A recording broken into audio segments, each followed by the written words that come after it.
May I Sheikh Abdulaziz Aminuddin to lead us in the invocation, and please stand up for the invocation and for the singing of the national anthem and the Bangsamoro hymn.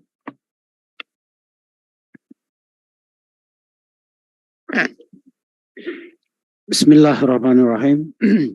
Alhamdulillah Rabbil Alamin. Ar-Rahmanir-Rahim. Malik Yawmiddin. Iyyaka na'budu wa iyyaka nasta'in. Ihdina as-siratal mustaqim. Siratal ladzina an'amta 'alaihim ghairil maghdubi 'alaihim waladdallin. Amin. Allahumma salli ala sayyidina Muhammad wa ala ali sayyidina Muhammad. Allahumma waffiqna lima fihi khairun li ummatina wa li sya'bina wa lil muslimina jami'a. Wa sallallahu ala khairi sayyidina Muhammad walhamdulillahi rabbil alamin. Mga kababayan, ang pambansang awit ng Pilipinas.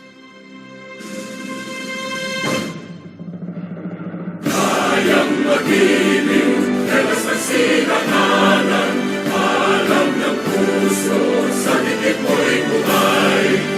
Lupang hinirang, tuyag ka ng magiting, sa manlulupin, di ka pasisigil, sa nagagang tutok sa simoy at sa langit ng bagaw, ay hinagang tulad, awit sa pagkayang minamahal, ang isang ng matawad mo'y tagumpay na naghihiling, ang bituin at araw niya kailan, ang ay di maghihiling, lumang ang araw ng walhagit pagsingka, buhay langit sa piling mo, ang inigaya ng pagkay mga amin, ang mamatay ng dahil sa'yo.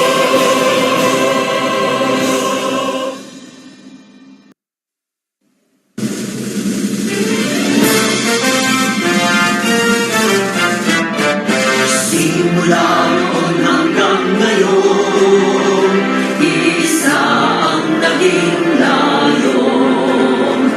Magkaisa ang magbuklod, karitingan ay marugtong.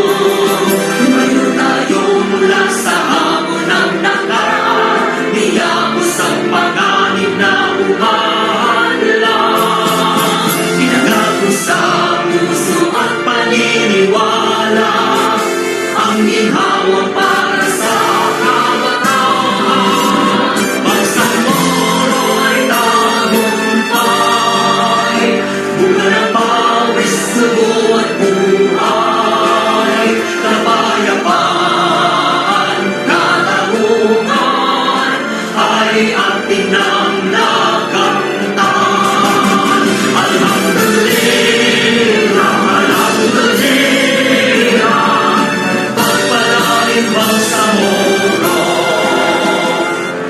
Bangsamoro, Bangsamoro, lagi kang mamahalin, walang pipigil sa damdamin, mga pangako'y tutuparin.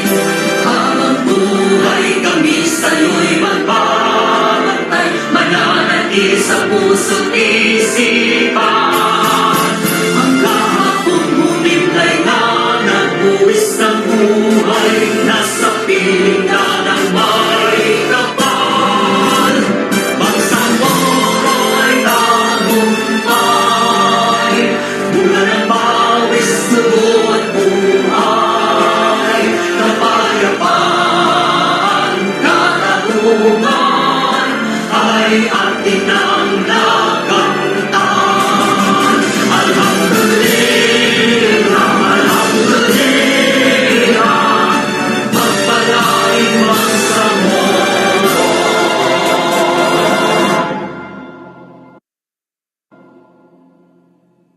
Please take your seats. The Secretariat, please call the rolls to determine the existence of a quorum.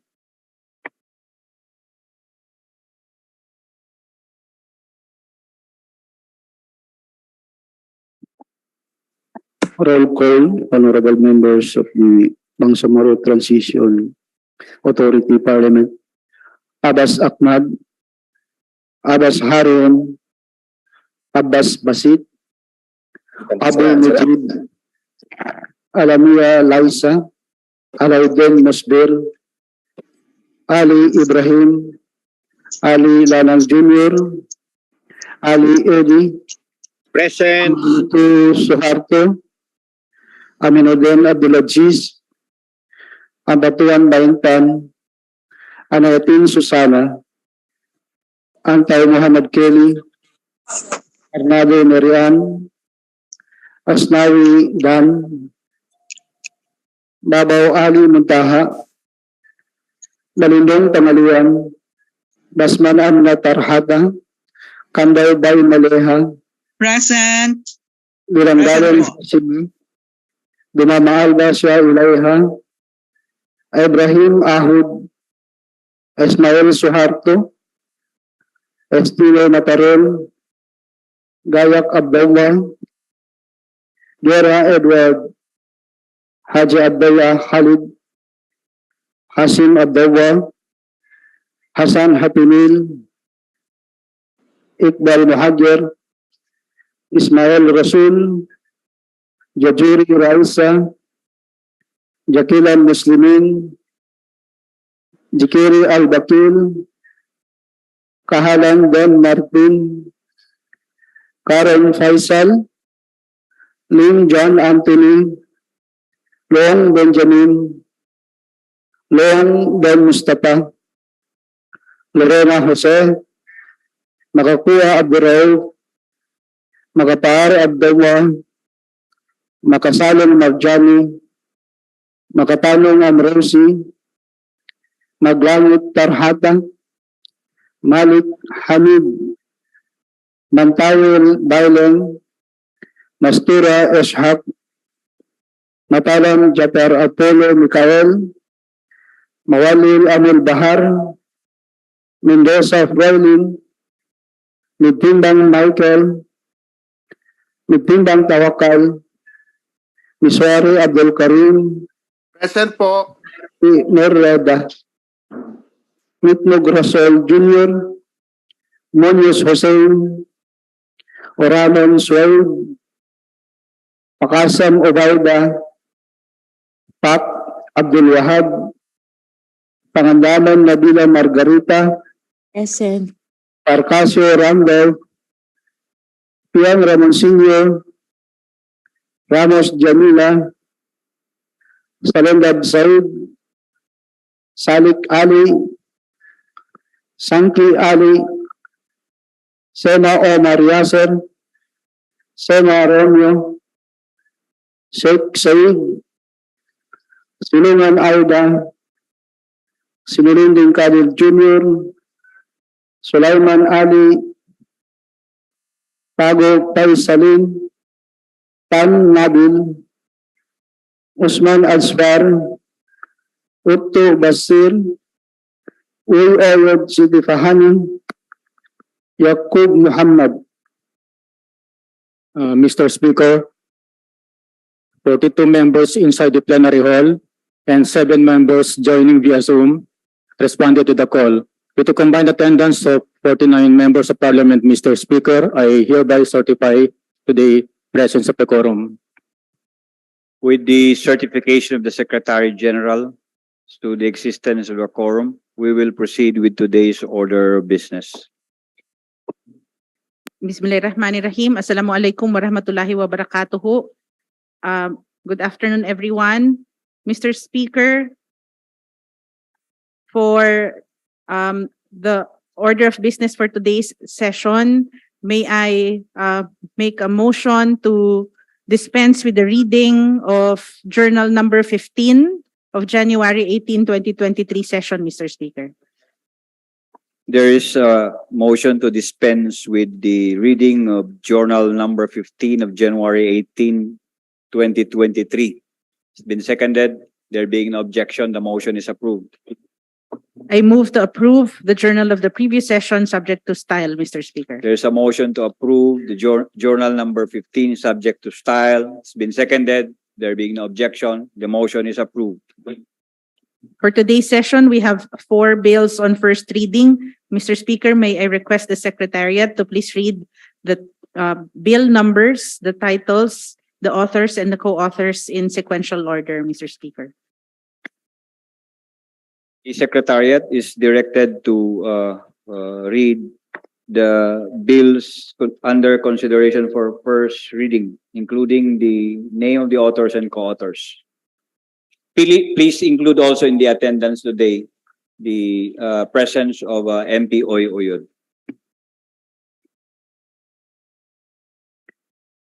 BTA Parliament Bill number 105 entitled An Act Establishing a Level 1 General Hospital in the Municipality of Maluso, Province of Basilan, and appropriating funds therefore.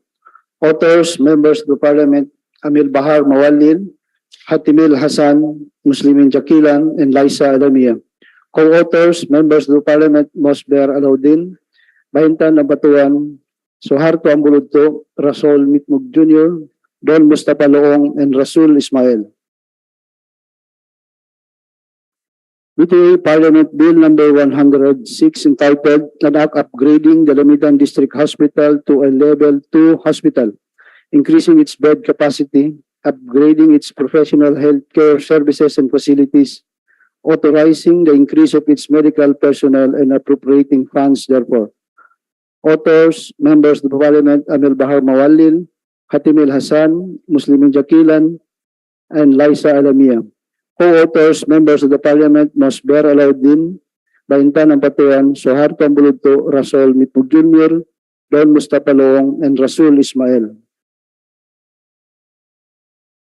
BTA Parliament Bill number 107 entitled An Act Establishing a Level 1 General Hospital in the Municipality of Haji Muhammad Azul, Province of Basilan, and appropriating funds therefore.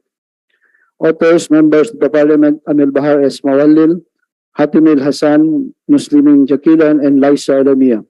Co-authors, members of the Parliament, Mosber Alaudin, Bahintan Ambatuan, Suharto Ambuludto, Rasol Mitmug Jr., Don Mustafa Loong, and Rasul Ismail. BTA Parliament Bill number 108 entitled An Act Establishing a Level 1 General Hospital in the Municipality of Haji Mohammed, Province of Basilan, and appropriating funds therefore. Authors, members of Parliament, Amir Bahar Mawalil, Hatimil Hassan, Muslimin Jakilan, and Liza Alamia. Co-authors, members of the Parliament, Mosber Alaudin, Bahintan Ambatuan, Suharto Ambuludto, Rasul Mitmug Jr., Don Mustafa Loong, and Rasul Ismail. Thank you. Mr. Speaker, may I proceed? For the proposed resolutions, we have 6 proposed resolutions for today's session, starting with proposed resolution number 86. May we request the Secretariat to please read the title, the authors, and the co-authors. The Secretary is directed to read the title of proposed resolution number 86, including the name of the authors and co-authors. For a while. May I ask the floor leader, are there any proposed resolutions here that are needed to be to be treated as proposed resolution? Simple resolution? Yes, Mr. Speaker. So proceed. Proposed resolution number 86 entitled Resolution Encouraging Every Bangsamoro to put on their right hand on their left breast every time while singing Bangsamoro hymn as a signs of respect, uniqueness, loyalty, unity, and solidarity under one Bangsamoro government. Authors, members of the Parliament, Basir Utto, Tawakal Mitimbang, Suaib Oranon, Mujib Abu, Muhammad Keri Antaw, Michael Mitimbang, Japar Apollo Mikael Matalam, Siti Fahani Uy Oyod, Baileng Mantawil, and Khalil Silundig Jr. Co-author, the government of the day. Mr. Speaker, before I make further motion on this proposed resolution, may we proceed with the second proposed resolution that has a similarity with the first proposed resolution? May we request the Secretariat to please read the title, and the authors? Yes, before that, Secretariat, please include in today's attendance the presence of MP Ali Babaw. And the Secretariat is directed as requested by the floor leader.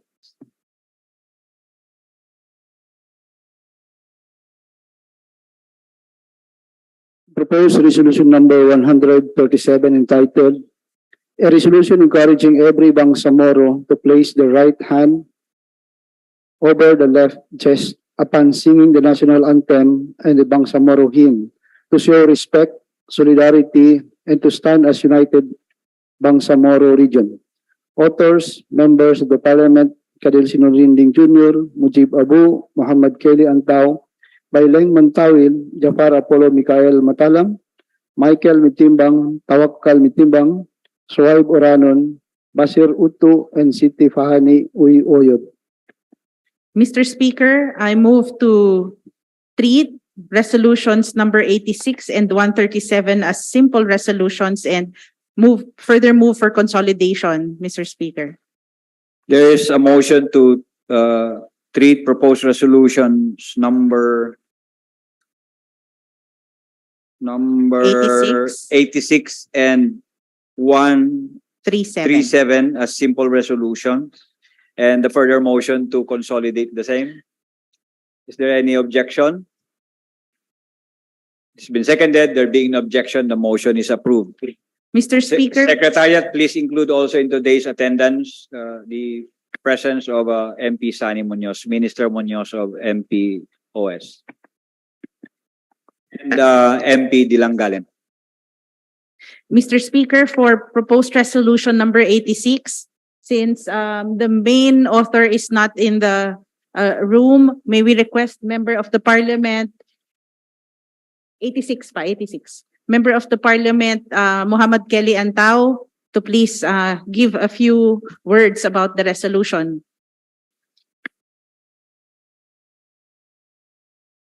The gentleman from the special geographic areas is recognized.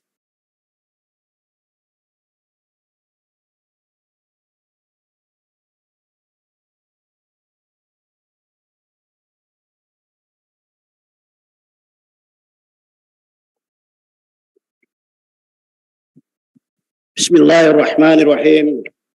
Alhamdulillah wa bihi nasta'in. Wassalatu wassalamu ala asrafil anbiya wal mursalin. Wa ba'd, assalamualaikum warahmatullahi ta'ala wabarakatuh.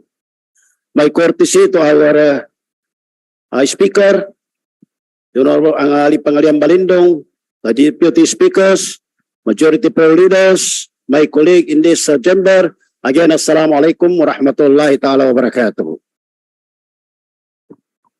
Medyo nabigla tayo dahil ang aming main author ay mayroon pang napuntahan na equally important, but nevertheless as a Boy Scout, sabi nila laging handa. Itong panukalang resolution na ito, ayon sa aking nalaman sa aming mga kasamahan, ito isang pagpakita ng respeto at meron pa ditong isang uniqueness na iba sa lahat na para ipakita ang solidarity ng mga Bangsamoro. Sa akin narinig at nakita, ang gusto nilang mangyari ng mga kasamahan ko ay ilagay ang kamay sa kaliwang dibdib para po ipakita ito at katulad din ng ating pagkanta ng lupang hinirang. Subalit, mayroon din kami nakitang paraan na para magkaroon ng talagang uniqueness ay hindi muna nating i-open. Doon na tayo sa close. Ang kamay na nakaganyan, ang ilagay sa balika sa ating kaliwang dibdib. Ganito yon ang aking pagtingin. Dahil alam natin na itong Bangsamoro government na ito, without the divine intervention, without the power of Allah subhanahu wa ta'ala, hindi tayo magkaroon ng Bangsamoro government. Maalaala ko noon, tayo mga maliit pa. At kapag nagsichikir ang ating mga matatanda, ang ginagamit nila ay kanilang mga daliri. At nakikita ko yun, at maalala ko pa yun. Ginaganyan nila ang kanilang mga kamay, at nagsabi sila, Subhanallah, walhamdulillah, wala ilaha illallah, wallahu akbar, la hawla wala quwwata illa billah. Ang ibig sabihin, walang makapangyarihan, walang may power kung hindi ang dakilang lumikha. At yung ang naalala ko noon. Kaya po yun po ang ating suggestion na dahil itong Bangsamoro government na ito ay bunga ng pakikibaka ng ating mga kapatid, ang ating mga ninuno mula pa noon ay nakikita natin without the power of Allah subhanahu wa ta'ala, malamang hindi tayo mapunta dito. Kaya po, yun ang aming panukala na naka-cross po ang ating mga kamay at ilagay dito sa ating dibdib para po ipakita na ito ay bunga ng pagkibaka at respeto. Assalamualaikum warahmatullahi ta'ala wabarakatuh. For proposed resolution 137, the main author, MP Kadil Senolinding Jr., wishes to be recognized, Mr. Speaker. The other gentleman from the special geographic areas is also recognized. I can see the hands of the gentleman from Datuudin since what? MP Iqbal is recognized.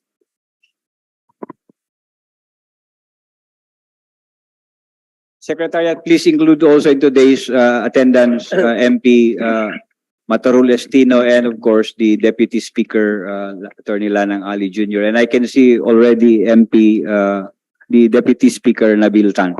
Yes, you may proceed, sir. Bismillahirrahmanirrahim. Assalamualaikum warahmatullahi wabarakatuh. Mr. Speaker, Floor Leader, ay konti lang katanungan, no? Doon sa authors, there seems to be some sponsors which I don't think they are supposed to be there. Can you flash it on the screen? The first proposal. Yeah. I'm referring to co-author government of the day. Parang hindi ko maintindihan na government of the day mag-co-author. Mas maganda pa na certified na ito ng urgent na resolution or bill, kung bill. Kaya ang suggestion ko, of course, I fully respect the views of the authors, but I find it quite astonishing that the government of the day would co-author a resolution. To me, I don't think that's necessary. Otherwise, we'll have it an urgent resolution coming from the government of the day. Yun lang po ang observation ko. We will take note of that, sir, and we will deal with that later during the period of interpellation debate and in the period of amendments. The gentleman from the SGA is given the floor. Auzubillahi minasyaitanirrajim. Bismillahirrahmanirrahim. Our esteemed Chief Minister Ahud Balawag Ibrahim, Speaker Pangalian Balindong, Deputy Speakers, Floor Leader, Deputy Floor Leaders, and my fellow members of the Parliament, Assalamu alaikum wa rahmatullahi ta'ala wa barakatuhu. A pleasant afternoon to everyone. I rise today to sponsor resolution number 137 along with other authors, entitled A Resolution Encouraging Every Bangsamoro to place their right hand over their left chest upon singing the national anthem and the Bangsamoro hymn to show respect and solidarity and to stand as united Bangsamoro region. Mr. Speaker, let me read to you the statement of a science writer, Rachel Newer, that our bodily actions have more influence over our behavior and perceptions that we might realize. The national anthem and the Bangsamoro hymn reflects our historical struggles and aspirations. Both are played during flag ceremonies, official gatherings, and meetings in all levels here in the region.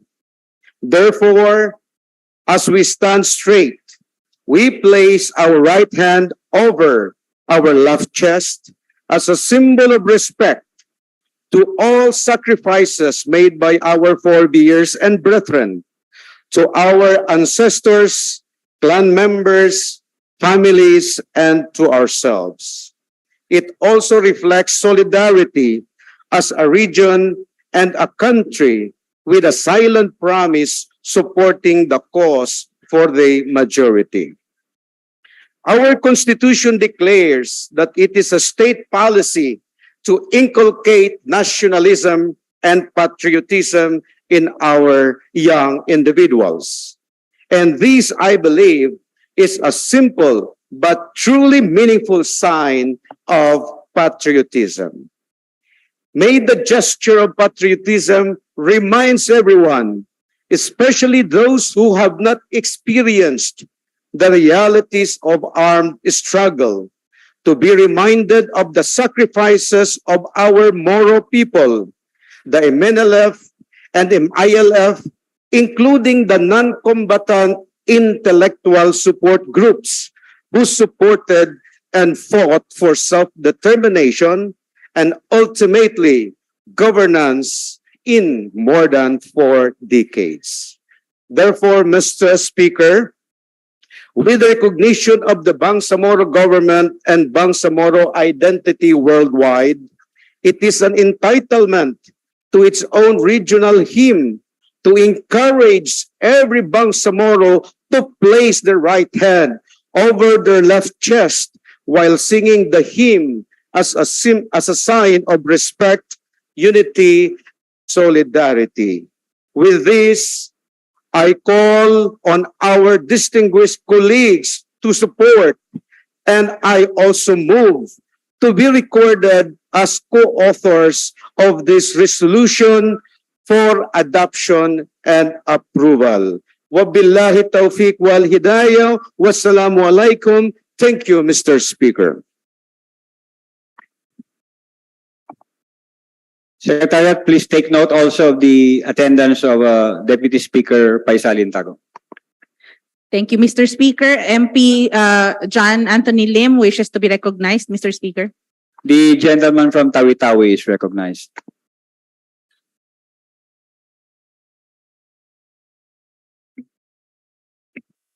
Thank you, Mr. Speaker. Bismillahirrahmanirrahim. Assalamualaikum warahmatullahi ta'ala wabarakatuh to everyone. Mr. Speaker, at the outset, I'd like to manifest my strong and full support to the resolution and go as far as suggesting that this gesture be adopted not first by the members of the Parliament. And so I suggest that the resolution will read encouraging every members of Parliament and every Bangsamoro to put on their right hand over their left breast. And second, Mr. Speaker, and not to limit the purpose of the gesture, to leave the resolution ending at when singing the Bangsamoro hymn, period. So to encompass all other purposes, noble purposes for the gesture. Thank you, Mr. Speaker. That's all. Yes, we will take note of that. Gentleman from Tawi-Tawi, please make the necessary proposal during the period of amendment. Floor Leader, I was seeing the hands of Attorney Paisalin, MP Paisalin Tago a while ago. DS Tago wishes to interpolate, but I have not moved for the to open the period of interpellation. So we already have a list, Mr. Speaker, Okay. of those who wish. Make the necessary motion. Okay. I move to open the period of interpellation, Mr. Speaker. There is a motion to open the period of interpellation debate. It's been Okay. seconded. There being no objection, the motion is approved. We will proceed with the interpellation debate. Okay, Mr. Speaker.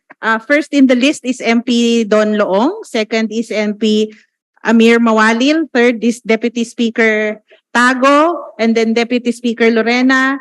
MP Adspar Usman. 5 muna. Gentleman from Sulu is recognized. Thank you, Mr. Speaker. Mr. Speaker, my first comment is that we need to integrate resolutions number 86 and 137. And that can be done later, perhaps in the period of amendment. Na consolidate na. Okay, yes. And secondly, it would also be stronger if we had amended our Bangsamoro hymn bill, because then that would really be enforceable instead of using a resolution. But be that as it may, I support this resolution and will just help to facilitate the proper amendment later on in the proper time so that it can be passed. Thank you. And next is MP Mawalil.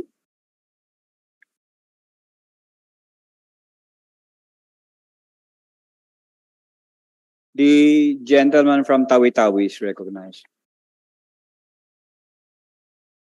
Thank you, Mr. Speaker. I have just some few clarificatory questions. I was browsing on the history of putting your right hand over your heart. Does the proponent has background or history about this gesture? Why is it being used as a show of respect while singing the national anthem, or in this case you're proposing to do the same for the Bangsamoro hymn?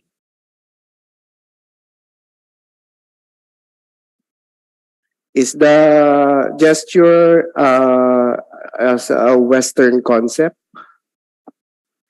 Mr. Speaker, may I answer? An American concept? Mr. Speaker, personally, I have no personal knowledge on that. But it is a practice in our academic as well as schooling, while singing the national anthem, the placing of right hand over your left chest to feel the sincerity and the meaning of the song that you are singing. It has something to do with ultimately in the aspect of respect as well as our solidarity as a citizen of the nation. That was encouraged, and I remember that while we were still in the elementary and later on, even sa mga education schools natin ngayon, Mr. Speaker. Thank you, Mr. Speaker. Mr. Speaker, the proponent also aware that I think I came across a case about that which I think reached the not sure Supreme Court, but I think the argument was they cannot do the placing of their hand on over their heart because it goes against their personal belief. Yeah, and I am just curious because the prayer clause of this resolution says that we have to encourage our people to do this gesture because it will show respect and solidarity. But in the case, I understand, Mr. Speaker, that in the case of the national anthem, the Pambansang Awit, there are certain groups of people who do not practice this or exercise this gesture. They just stand and then sing the national anthem. So I would just like to eliminate that certain gesture, that if we see people, our colleagues in this hall who chose not to do this gesture, will it be tantamount that they are not in solidarity, or they are not, things like that? Mr. Speaker, first, if we review back the resolution, it only is encourages. It is not mandatory, but it is an encouragement to all of us to do. However, it does not enforce us to do that. But let me read the Declaration Policy of Republic Act 8491 as a reference. Reverence and respect shall at all times be accorded the flag, the anthem, and other national symbols which embody the national ideals and traditions in which express the principles of sovereignty and national solidarity. The heraldic items and devices shall seek to manifest the national virtues and to inculcate in the minds and the hearts of our people a just pride in their native land, fitting respect and affection for the national flag and the anthem, and the proper use of the national motto, coat of arms, and other heraldic items and devices. Although, Mr. Speaker, we do not have that on the regional level, but it was just a suggestion to encourage us to adopt such measure without prejudice to those who doesn't want to do it. Mr. Speaker. Thank you, Mr. Speaker. I understand the law that was cited by the good proponent, but this is, as he have said, this is a national law that covers the national anthem, and but yeah, I agree. While we have a regional Bangsamoro hymn,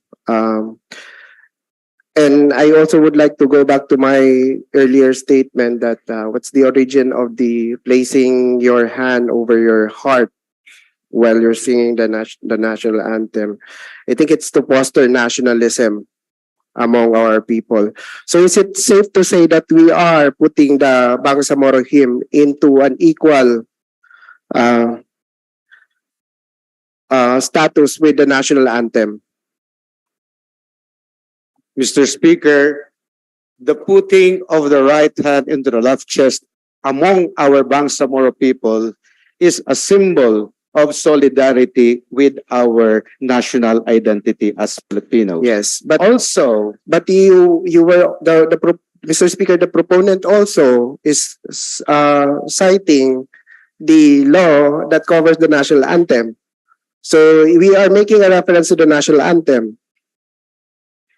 Mr. Speaker, we don't see any prohibition for us to do or not to do. Yeah. That is why the resolution only encourages our Bangsamoro people to do.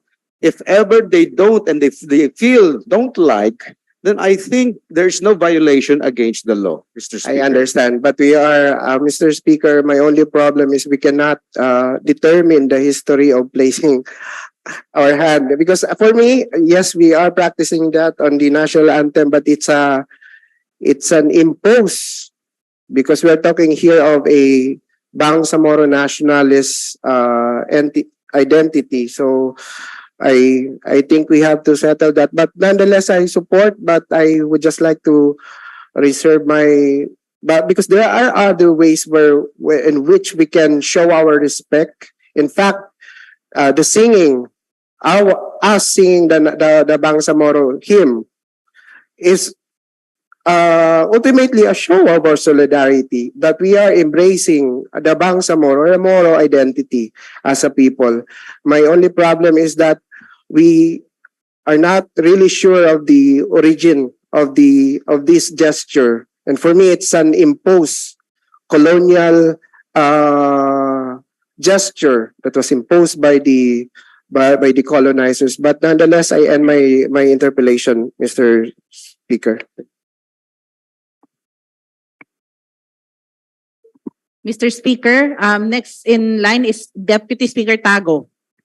Yes, but I think the question raised by MP, the Minister of the MBHTE must be answered. Yeah, the Minister of the MBHTE. I'm sorry, MP Tago, the gentleman from Maguindanao raised a question a while ago, and I believe it's either the proponent or the floor leader can answer the question. It's a very important question. Yes, if I may, Mr. Speaker, the order of business as printed is only based on how the proposed resolution is written as filed. So since it is ministerial on the part of the bills and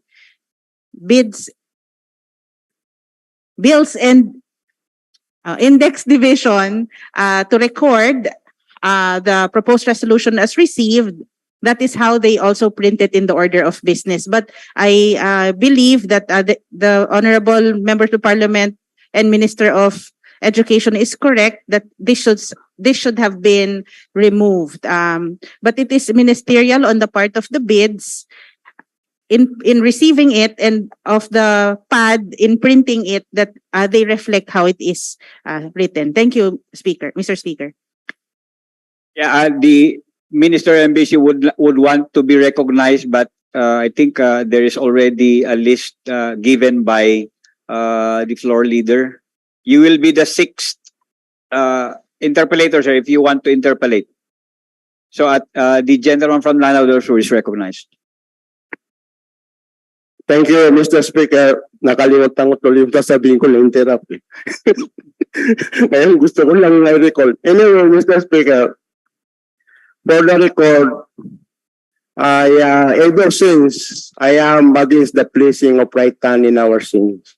As a matter of fact, I was even reprimanded in the Senate when I am a member of the Regional Legislative Assembly as guest in the Senate. I did not place my right hand in my sins because it is my belief I will put my right hand in my sins until the real and full autonomy was given to the Bangsamoro people. That is my belief.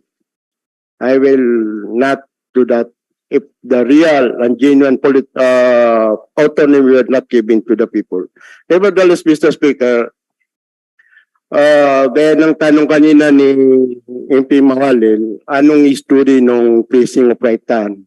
Kasi natatandaan ko pa nung malita ko, ayaw ko yung mga iba dito, ngayon nagutan nila, pag nagbabawang magilyo, walang placing of right hand. You just stand. I mean, yes. Yes. Yung iba, sumasaludo. Ngayon, na iba yung history nun. So, if the authors, kayo na hindi yata nasagot, if the authors, kung mayroon siyang brief background, Mr. Speaker, regarding why it was changed or that when the national anthem is sung, we are placing our right hand to our left chest. Mr. Speaker, as I mentioned earlier, I have no exact personal knowledge on that. I admit that one. But we don't need to conform with the origins. What matters here is our interpretation of gesture in support of solidarity and as a show of patriotism among us. Mahirap if we go to the history that does not apply to us entirely. But we can always adapt to something that is good for us. Ang sa atin po dito is the show of respect. And as you have mentioned, Mr. Speaker, kanina, my colleague from Lanao del Sur, na hindi nga siya maglalagay ng right hand over his left chest until full autonomy is granted. That is his right, and I do not question that. Ang sa amin lang po dito is we encourage for those who believe and for those who want. Yun lang po, Mr. Speaker. Thank you. Thank you very much. Yes, I understand that the resolution is to encourage, not to force everyone. Kaya nga ang susunod kong tanong, pag hindi ka nakapalo, wala namang penal, final liabilities. pag hindi ka nag-follow nitong resolution na ito, you cannot be reprimanded, your salaries will be withheld, wala ba? Mr. Speaker. Mr. Speaker, I do not see any law that prohibits everyone or penalize just because of Yes. placing the right hand over the left chest. And as I've said earlier, I fully respect and understand each one's interpretation and action as to the Yes. subject matter that we are discussing, Mr. Speaker. Yeah, that is true, Mr. Speaker, because there is a landmark case in the news regarding that. If this speaker is a student of political law, in our political law, there is a landmark case in the news regarding the standing of the national anthem. One of the Jehovah's Witnesses were accused because during the American singing of national anthem, he did not stand because the belief of the Jehovah's Witness did not recognize the American flag. You understand? He was brought to a court, nagkaroon ng constitutional issue, and according to the Supreme Court, that is the freedom of religious belief. And recently, in the soccer in Qatar, one of the players, kasi di ba, minsan, pag singing national anthem, yung iba, they put the knees, nagbibin sila ng knees. One of the players, who is a Muslim, he did not, one of the players, nakalimutan ko anong team yun, Muslim player, he did not bend his knees, in-accuse siya ng mga kasama niya. But yung gusto nila i-suspend, but he was not suspended because that is part of his religious belief. And similarly, Mr. Speaker, yung sinabi ko kanina, that is my belief that facing of right hand, sa aking paniniwala, kasi nung na-introduce ito, until the full autonomy were granted to us, I will not put my right hand in my chest when this national anthem is sung. That is my belief ever since. Hindi ko binago, Mr. Speaker. Thank you very much. Thank you very much to our sponsor. Assalamualaikum warahmatullahi wabarakatuh. Please put your hands in your Mr. Speaker. when we establish full autonomy. Gentleman from Sulu, MP Jose Lorena is recognized. Thank you, Mr. Speaker. Thank you, Majority Leader. If my colleague, my brother, the sponsor of this resolution would yield to some clarificatory question, I have to propose some, Mr. Speaker. If the gentleman Fire away. is willing to answer some clarificatory questions. If not, then I will just make a manifestation. I think the proponent will answer your questions. Thank you, Mr. Speaker. First, the resolution, this is a resolution and not a law that will mandate a compliance, but this is to encourage. My only concern is there is the citation of Republic Act 11054 as basis of the grant of our autonomy. That's correct. May I know from the gentleman whether they understand the rationale in including the flag of the Bangsamoro vis-a-vis the flag of the Philippines in the Bangsamoro Organic Law? Because there is a difference in the treatment of the national flag and the treatment of the regional flag, Mr. Speaker. So may I know if the gentleman is aware of that? I'm sorry. I was looking at you, gentleman from Thank you. Sulu, and you are turning your back from us here. I'm sorry. Anyway, doon po sa na-cite natin na batas, we are not comparing the regional sa national in terms of level. The region is always subject to the national law. And we only use it as a reference. This reference that made us kahit papaano decide na mayroon tayong sarili natin. And we did not interpret it as something that is above. It is always subject to the national law. Okay, thank you. My question is the basis of allowing us a regional flag in the ball. If the gentleman may have a knowledge on how the regional flag was incorporated in our Bangsamoro organic law, how it will be treated? If you have a knowledge, that's the I question. have really don't have exact knowledge on that, but on my own personal level and limited knowledge, I interpret it as a recognition of our identity and as a regional government.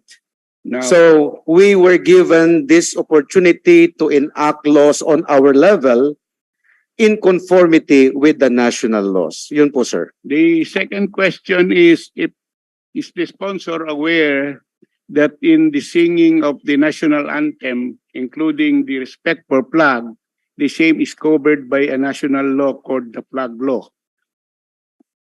Mr. Speaker, I understand, yes. Now, in this resolution to encourage, are we going to deviate from the terms of the flag law with respect to the raising of the hand on the left? Because in the manifestation earlier by one of my colleague, he said it will be closed, not open. So are we going to deviate from the open palm in the right chest? I understand it was just a suggestion, Mr. Speaker, to put it either closed because as I have been delivering my speech, it is always open, just like the national gesture as we have done. But it was a suggestion for us to determine whether it is applicable or not, Mr. Speaker. Yeah. Second, in the flag law, there are many manifestations of respect for the flag. One is standing. For military personnel, they do it by a salute. And for ordinary, the placing of the flag. But even the mere standing is allowed. Am I correct? Yes, Mr. Speaker. Yes, sir. Now, when we place our hand, because I heard in the earlier manifestation that there are cases, and I agree, that there are those who believe that even in standing for the flag is an affront to their freedom or the right freedom of an individual person with respect to its religious belief in the exercise of the freedom of expression, because gestures are considered expressions. So by encouraging them, are we, although this is a resolution, I understand that this is not mandatory, but by encouraging them, the purpose is to unify. Is that a manifestation? Is that the correct interpretation of that? Yes, Mr. Speaker. As I have said earlier, this is a symbol of our unity, solidarity, and respect for those who sacrificed in the name of our self-determination and now governance. In the process of our struggle, there are many elements to consider. There are those who went fighting, there are those who were in their homes but protecting their children, and there are those who are helping in the evacuation of a set of IDPs. These are gestures of participation in our struggle. Therefore, in our non-unison in the manifestation of placing the hand, would it not be would not it be prejudicial to those who differ in manifestation of unity and solidarity? As I've mentioned in my speech, Mr. Speaker, I refer to Moro people. The Moro people in general, including the combatants and the non-combatant intellectual support groups. So that refers to all sectors of our Moro people, Mr. Speaker. Thank you, Mr. Speaker. But my other concern is, if I recall correctly, in the deliberation of the ball, there were issues relative to the inclusion of the flag and the preamble. And one of the issue is it might deter, because as earlier manifested, our struggle started not only for autonomy, but for independence. And therefore, the singing of our anthem, which is allowed even to regional offices and local governments, and the coming up of flag together would be a manifestation of, to a degree of independence. But in the course of the deliberation, they say when you praise the flag, it should be lower than the national flag. And when you because you have also duty bound to respect the national flag, as you already included in the resolution. Now, in our placing of the hand, would the gesture of placing of the hand or the national flag at the placing of the hand for the national anthem and for our regional anthem does not equate us in parallel to that?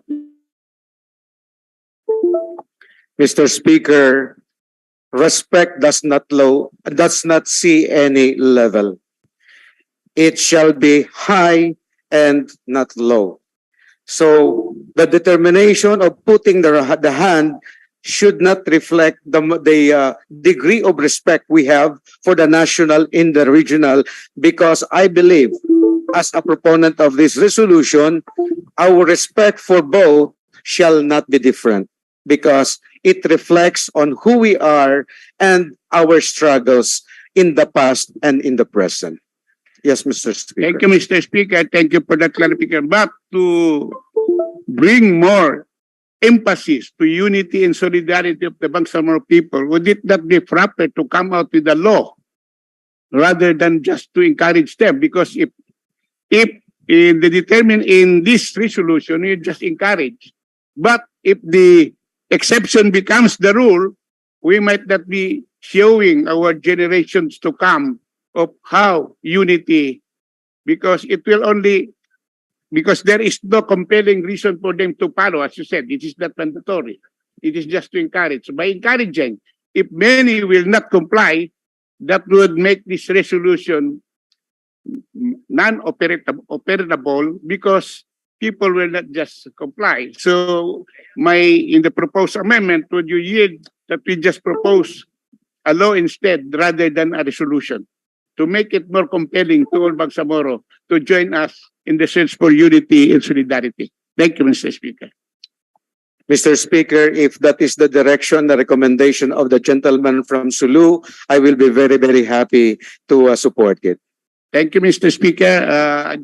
Thank you for all the clarification, but I'd just like to put it on record that we are all in unison in seeking for unity and solidarity of the Bangsamoro people, but it is just that our struggle for self-determination goes with the swing of a pendulum from administrative autonomy to independence. So we do not know yet where the place is at the moment. So at this time, thank you for the clarification. We want to continue our exercise for right to bring our people to unity and solidarity. Thank you, Mr.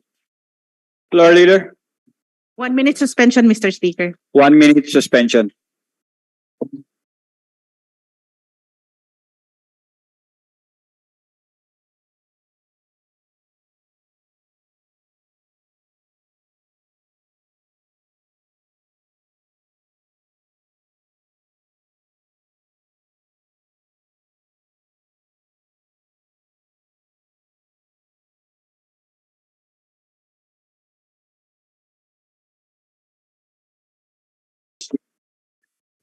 Mr. Speaker, while we are very interested in what other members of the Parliament think and would like to say about the proposed resolutions, I am inclined to move for the deferment of these proposed resolutions to another day, Mr. Speaker.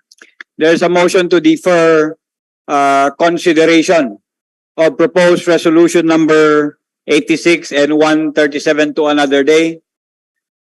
It has been seconded. There being no objection, the motion is approved. Next in proposed resolution number 148. May The we request Secretariat is directed to read the title of proposed resolution. To read the title of proposed resolution number 148, including the name of the authors and co-authors. Proposed resolution number 148 entitled resolution congratulating and commending Mr. Abdul Baterbonia Lumangal for ranking top 10 in the October 2022 licensure examination for teachers in elementary level and for giving pride and honor to the Bangsamoro people. Authors, members of the Parliament, Jamila Ramos and A.D. Ali. Co-authors, members of the Parliament, Michael Mitimbang, Don Martin Kahalan, Abdulaziz Aminuddin, Susana Anuyatin, and Ali Sulaiman. Mr. Speaker, I move to consider proposed resolution number 148 as a simple resolution, Mr. Speaker. There is a motion to treat proposed resolution number 148 as simple resolution. Is there any second? There being no objection, the motion is approved. Mr. Speaker, one of the co-authors, member of the Parliament, Susana Anayatin, will speak in behalf of the main author, MP Jamila Ramos. The gentleman from Dato Udin Sinswat Maguindanao is recognized. The lady from Dato Udin Sinswat Maguindanao is recognized. Thank you, Mr. Speaker. Bismillahirrahmanirrahim. Magandang hapon po sa inyong lahat. Palugod ko pong binabati ang ating mga kasamahan sa Parliament, ang ating Chief Minister, Ahod Balawag Ibrahim, Speaker Attorney Pangalian Balindong, Deputy Speakers, Floor Leaders, at Deputy Floor Leaders, at iba pang mga opisyalis ng BTA Parliament, mga panauhin at mga taga-subaybay ng ating live sessions. Assalamualaikum warahmatullahi wabarakatuh. Mr. Speaker, binabati ng resolusyon na ito si Mr. Abdul Baterbonia Lumangal sa kanyang matagumpay na pagkapasa bilang top 10 na may average score na 92.60 sa ginanap na October licensure examination for teachers in elementary level na ginanap noong October 2, 2022. Sa inihayag na resulta ng Professional Regulatory Commission noong 16 December 2022, mayroong 91,468 takers sa elementary level at 49,783 or 54.43% lang sa kanila ang nakapasa, kung saan kasama dito si Mr. Abdul na napabilang sa top 10.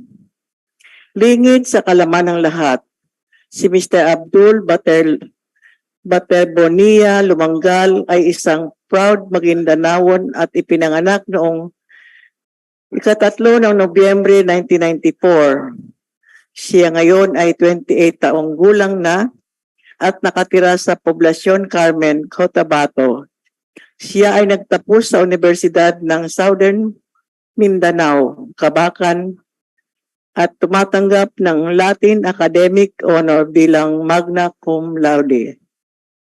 Layunin po ng resolusyon na ito na mabigyan ng malakas na suporta at pagkilala kay Mr. Abdul sa kanyang ipinamalas na tagumpay sa larangan ng pag-aaral at pagsusulit na nagsisilbing inspirasyon sa lahat ng kabataang Bangsamoro, upang linangin ang kanilang motibasyon at dedikasyon na mag-aral ng mabuti at magsilbing magandang halimbawa para sa lahat.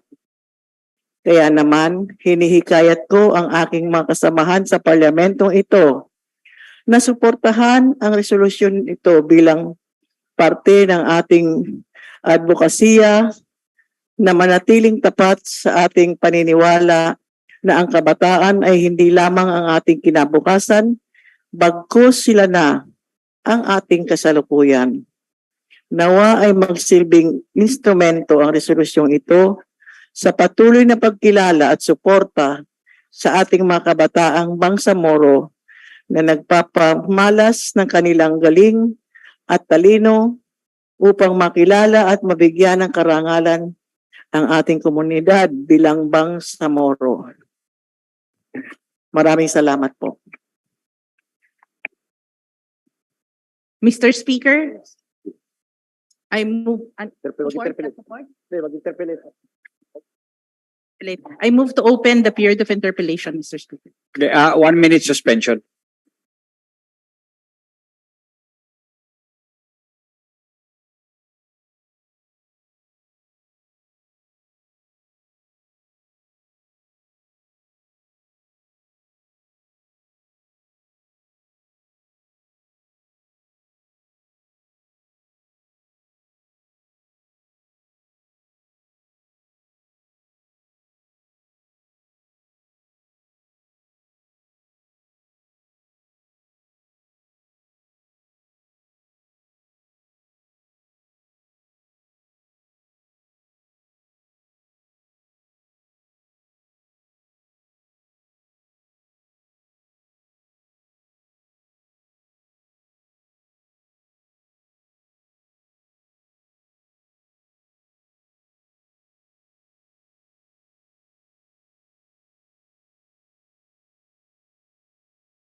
Session resumes. Parliamentary status. Mr. Speaker, I move to open the period of interpellation. There is a motion to open the period of interpellation debate. There being no objection, the motion is approved. Deputy Speaker Ali wishes to be recognized, Mr. Speaker. Yes. The gentleman from Gang Sultan Kudarat is recognized. Yes, thank you very much, Mr. Speaker. Would the proponent, Madam MP Anayatin, would answer some clarificatory questions? Would yield to some clarificatory questions? Mr. Speaker, if the principal author is online, can we allow her to respond during the period of interpellation, Mr. Speaker? What is that? Can we allow the principal author of this resolution to respond during the period of interpellation? 1 minute Speaker? suspension.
Session resumes. Ma'am, in view of the absence of the main Mr. Speaker. authors, we cannot allow her to respond to the queries of the Deputy Speaker. It is only you who has been authorized to read the authorship speech who can answer the interpellation, the questions of the interpellator. Mr. Speaker, Thank you, Mr. Speaker. Deputy Ramos, may I be allowed to speak, Mr. Speaker?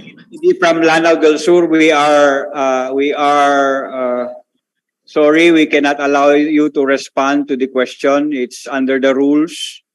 May I ask, Mr. Speaker, that is my point of question is what is the basis of our rules in disallowing me to respond to the queries and even to my authorship speech, where in fact I was previously allowed to do so because I was able to present the necessary documents that would allow me to speak even in Zoom, Mr. Speaker. Yes, we are sorry. It has been ruled already that we will not allow you to respond.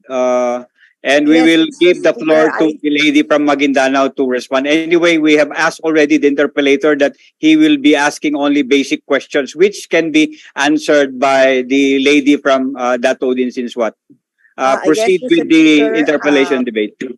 Let me just, I have reservations, At the outset, Mr. Speaker, that I fully support this proposed resolution number 148. Mr. Speaker, would the proponent agree with me that this October 2, 2022 is the teacher or licensure examination for teacher. Thousands of Bangsamoro were able to pass these examinations as what I have read in the social media. Is it true? Yes, Mr. Speaker. And actually, Mr. Speaker, this is one of the historical late exams for teachers where I observed from the social media na marami pong pumasang Bangsamoro all over the bar. So, would the proponent agree in this proposed resolution to include all the Bangsamoros who took the late examinations in October 2, 2022 as part of amendment dito sa proposed resolution? I yield, Mr. Speaker. And that will be all, Mr. Speaker. Floor leader, I believe there are no more interpellators. I move to terminate with the period of interpellation, Mr. Speaker. There is a motion to terminate the period of interpellation debate. It's been seconded. The motion is approved. I move to mag-amend ka. I move to open the period of amendment. There is a motion to open the period of amendment. Is there any second? Second. It's been seconded. The motion is approved. Yes, may I request the Secretariat to flash? The Secretariat, please flash on the screen the copy of the proposed resolution. Propose, Mr. Speaker, after the top 10, we include and all Bangsamoro who passed. In the title. Yes, in the title. Congratulations. After the word top 10. Yes. In all Bangsamoro. And all. The end. And all Bangsamoro who passed. And to all. And to all. Wala na. And all Bangsamoro who passed in the October 2000 examination. And this proposed amendment will be carried to the dun sa last part. The wherefore clause. Yes, Mr. Speaker. That's all, Mr. Speaker. Would the proponent accept the proposed amendment? Will the Accepted, Mr. Speaker. That will be all, Mr. Speaker. Mr. Speaker, I move to terminate the period of amendments. There's a motion to terminate the period of amendment. It's been seconded. The motion is approved. I move to approve proposed resolution number 148, subject to style, Mr. Speaker. There's a motion to approve proposed resolution number 148, subject to style. It's been seconded. There being no objection, the motion is approved. Next item, Mr. Speaker, is proposed resolution number 150. May we request the Secretariat to please read the title, the author, and the co-authors. The Secretariat is directed to read the title of proposed resolution number 150 and the name of the authors and co-authors. Proposed resolution number 150 entitled Resolution Urging the Bangsamoro Government through the Ministry of Environment, Natural Resources and Energy, Ministry of Human Settlements and Development, Ministry of Agriculture, Fisheries and Aquatic Resources, Ministry of Health, Ministry of Social Services and Development, and Ministry of Indigenous Peoples Affairs to undertake immediate concerted actions that will address the impact of Typhoon Paeng that claimed the lives of non-Moro indigenous peoples. Author, Member of the Parliament, Raylene Mendoza. Co-authors, Members of the Parliament, Hatimil Hassan, Nabila Margarita Pangandaman, Tawakal Mitimbang, Benjamin Leong, Bay Maleha Candao, John Anthony Lim, Muhammad Kelly Antao, Faisal Karon, Eddie Ali, and Abdulaziz Aminuddin. Mr. Speaker, I move to refer proposed resolution number 150 to the Committee on Indigenous Peoples Affairs. There is a motion to refer proposed resolution number 150 to the Committee on Indigenous Peoples Affairs. It's been seconded. The motion is approved. Mr. Speaker, next is proposed resolution number 151. May we request the Secretariat to please read the title, the authors, and the co-authors. The Secretariat is directed to read the title of proposed resolution number 151, including the name of the authors and co-authors. Proposed resolution number 151 entitled Resolution Congratulating and Commending the 4 Bangsamoro Young Professionals for ranking as top-notchers in the recently concluded December 2022 X-ray Technologies Licensure Examination and for giving pride and honor to the Bangsamoro people. Authors, Members of the Parliament, Jamila Ramos and Eddie Ali. Co-authors, Members of the Parliament, Del Martin Gahalan, Susana Anuatin, Abdulaziz Aminuddin, and Faisal Karon. Mr. Speaker, I move to treat proposed resolution number 151 as a simple resolution, Mr. Speaker. There's a motion to treat proposed resolution number 151 simple resolution. Any second? There being no objection, the motion is approved. MP Susana Anayatin will once again be speaking in behalf of the main author, MP Jamila Ramos. The lady from Maguindanao is recognized. Thank you, Mr. Speaker. Bismillahirrahmanirrahim. Malugod ko pong binabati ang ating mga kasamahan sa Parlamento, ang ating Chief Minister Ahod Balawag Ibrahim, Speaker Attorney Pangalian Balindong, Deputy Speakers, Floor Leader, at Deputy Floor Leaders at iba pang mga opisyalis ng BTA Parliament, mga panauhin at mga taga-subaybay ng ating live session. Assalamualaikum warahmatullahi wabarakatuh. Magandang hapon po sa inyong lahat. Nais po nating iparating ang ating pagpupugay, kagalakan at pagbati sa ating mga kabataang Bangsamoro na sila Miss Sepe Sahara Ulama Aliso, Miss Nadia Sindato Nabantog, Miss Farhana Usop Kalis at Miss Nasbres Usop Oyong sa kanilang matagumpay na pagpasa bilang top-notchers sa naganap na 2022 X-ray Technologies Licensure Examination na ginanap noong December 21 at 22 May 49 lamang ang nakapasa sa 263 na takers ng X-ray Technology Licensure Examination, kung saan 4 sa kanila ay ang mga kabataang Bangsamoro professional na kinikilala sa resolusyong ito. Si Miss Sepe Sahara Ulama Alyaw ay nagrangko bilang top 2 with a rating of 84.25 sa naturang pagsusulit. Siya ay isang Maguindanawon na nagtapos sa paaralang Notre Dame Siena College sa edad na 21. Siya ay nakatira sa barangay Moder, Poblacion, Purok Islam, Cotabato City. Si Maria Nadia Sindato Nabantog.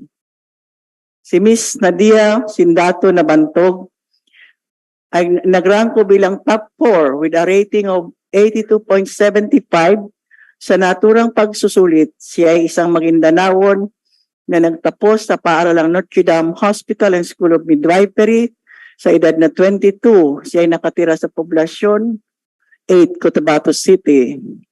Si Miss City Farhana Usop Kalis ay nagrangko bilang top 7 with a rating of 81.75% sa naturang pagsusulit. Siya ay isang Maguindanao na nagtapos sa paaralang Notre Dame Hospital and School of Midwifery sa edad na 23. Siya ay nakatira sa San Jose Street, Purok Palayan, Tamontaka, 1, Cotabato City. Si Miss Nasres Usop Oyong ay nagrangko bilang top 9 with a rating of 80.25 sa naturang pagsusulit. Siya ay isang Maguindanao na nagtapos sa paaralang Notre Dame Hospital and School of Midwifery sa edad na 22.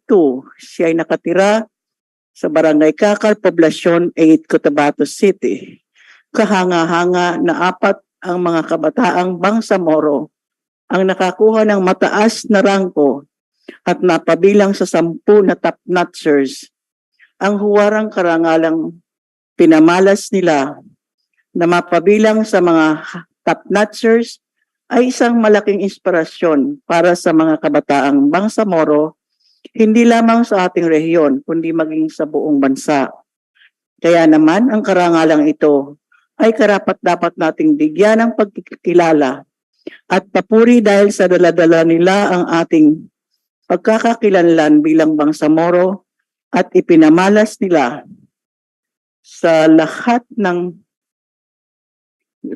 kaya din nating makipagsabayan sa iba, umunlad at magtagumpay sa ating mga napiling larangan. Maraming salamat po. Floor Leader. Mr. Speaker, I move to dispense with the period of interpellation and debate as well as the period of amendment, Mr. Speaker. Why? Are there no interpellators? No interpellators, Mr. Speaker. In view of the lack of interpellators, you are moving for the dispensation. Yes. So there's a motion to dispense with the period of interpellation debate and the period of amendment. It's been seconded. There being no objection, the motion is approved. I move to approve proposed resolution number 151 subject to style, Mr. Speaker. There is a motion to approve proposed resolution number 151 subject to style. It's been seconded. The motion is approved. Next item is proposed resolution number 152. May we request the secretary to please read the title, the authors, and the co-authors. The Secretary General is directed to read the title of proposed resolution number 152, including the name of the authors and co-authors. Proposed resolution number 152 entitled Resolution Urging the Ministry of Transportation and Communications, MOTC, to require airport announcements in the region to be made in the major local languages in the Bangsamoro, in addition to English and Filipino. Authors, members of the Parliament, Mahaghir Iqbal and Eddie Ali.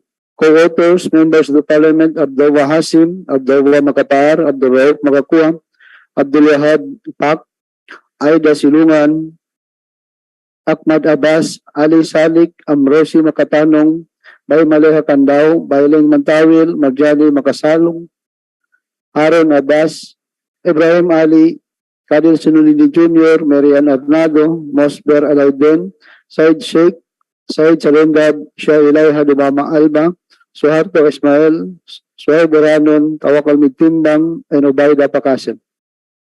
Mr. Speaker, I move to treat this proposed resolution as a simple resolution, Mr. Speaker. There's a motion to treat proposed resolution number 15 to a simple resolution. It's been seconded. There being no objection, the motion is approved. May we recognize the main author of this resolution, Mr. Speaker, MP Mohager Iqbal. The gentleman from Dato Udin Sinswat, Maguindanao is recognized.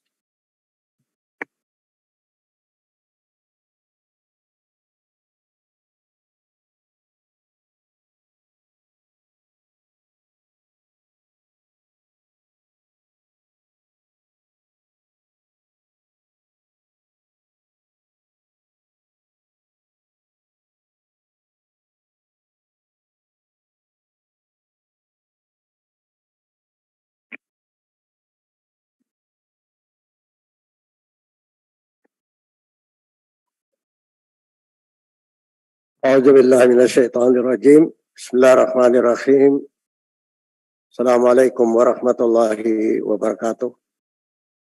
Mr. Speaker, all the deputy speakers, the floor leader, my colleagues in the BTA Parliament,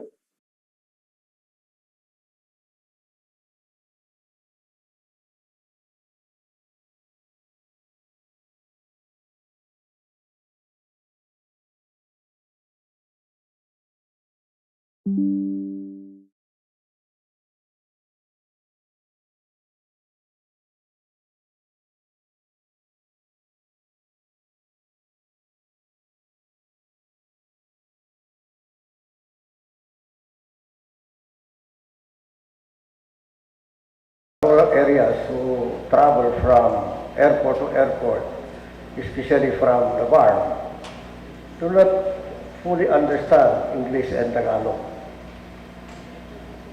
The third, it is related to the first reason, meaning people who are not professionals or who are not used to travel have that kind of nervousness because there is a fear of the unknown. Fear of the unknown. For instance, myself, as a human being, I used to fear flying. But when I read something in the internet that most of in the air are not caused by, how do we call that? Turbulence, yeah. Most of the reasons of accidents in the air is either by pilot errors or probably by engine. There is a defect in the engine. So that's the first reason why I introduced this resolution. The second reason is that earlier on, and I do not know why it was abandoned, probably for convenience, the flight from Manila to Cotabato, the flight stewardess for attendance use the Maguindanao language. And I think for the reason of business, when a certain airline use a language that is German to the region, then you feel some sort of inclusiveness. So there is that tendency or positive inclination to use that airplane or airlines.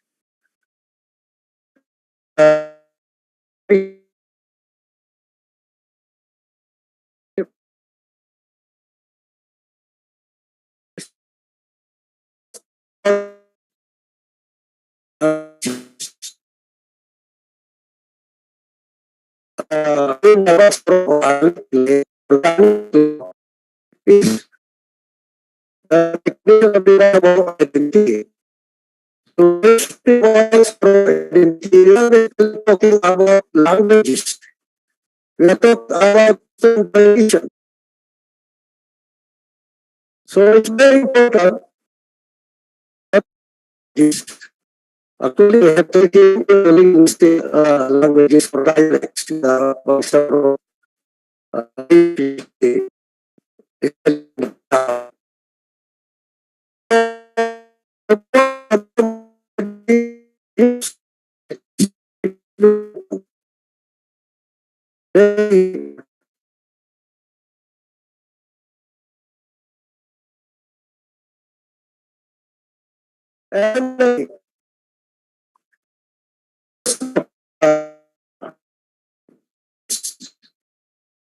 region. Adaptation that very autonomous. And the past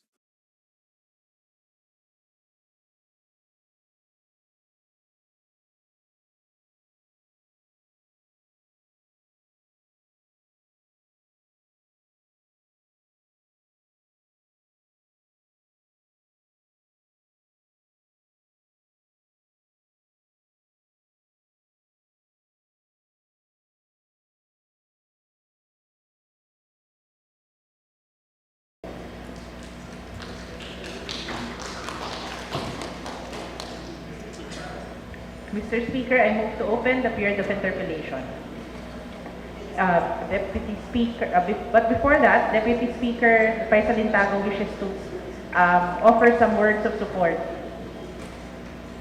The period of interpellation and debate is now open. The Minister of the MOTC is recognized. Thank you very much, Mr. Speaker and the floor leader. Bilang membro ng Parliament at naging kinatawan ng Ministry ng Transportation and Communication, ay ako po ay sumusuporta sa resolution nito. Sa matter of fact, nasarada na yan ng MOTC.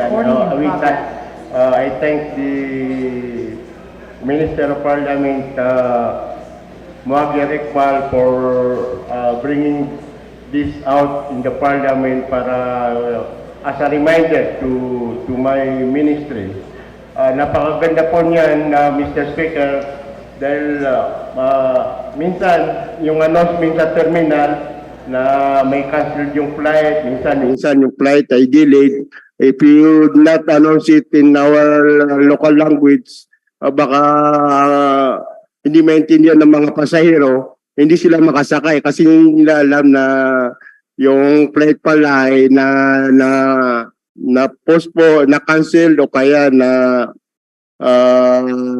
move in other time. So it's very important. But on that case, Mr. Speaker, that can be done in the two areas, in the Awang Airport and the tawi-tawi. I can hire some speaking Tausug speaking in the tawi-tawi airport. On the air side, I have on the air side sa loob ng aeroplano, as mentioned a while ago by Minister Iqbal.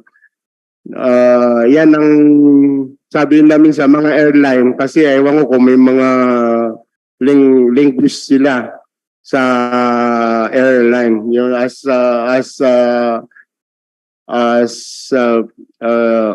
given example earlier by our fellow MP Iqbal regarding mga announcement pag may mga turbulence yung sa mga stewardess. So we will communicate that the resolution to the airlines, and we will tell them na we encourage them to follow the local language be spoken during the flight in our Bangsamoro autonomous region in there. But definitely, Mr. Speaker, floor leader, and the members of the Parliament, I will support the measure introduced by my colleagues in this Parliament.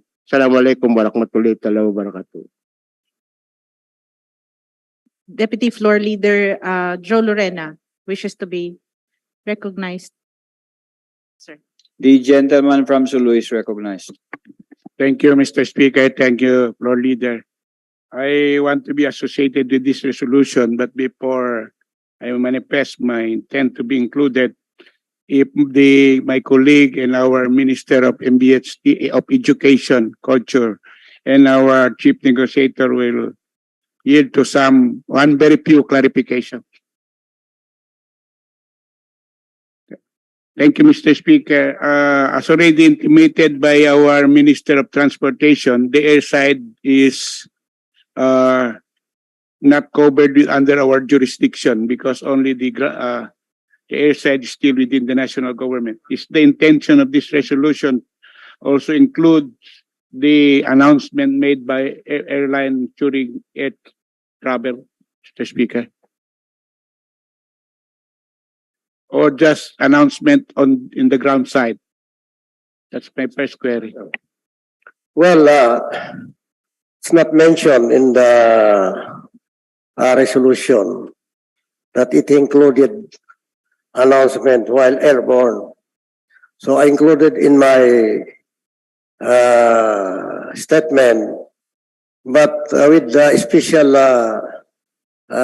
limitation that the announcement in the local dialect would be when the airline reaches the area of the Bangsamoro.